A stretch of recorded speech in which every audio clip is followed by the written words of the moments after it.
সবাই বলবি, সবাই বল না ভাই।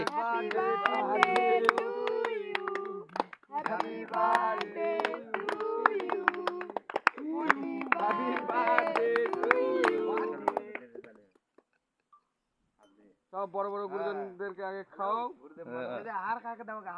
গঙ্গা যাবে।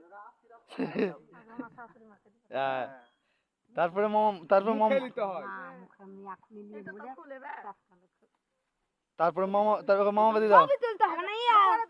পরে তুলবে দাঁড়া না সামান্য কেন গো বেশি কাবা দাও মা এগুলি তো আছে তুই খাই দাও। তুমি খাই দাও না বৌদিকে। হাত উঠে না মেলায় ছবি তুলবে চলে এলো মা বাবার আগে তুলে লেখা দিয়েছে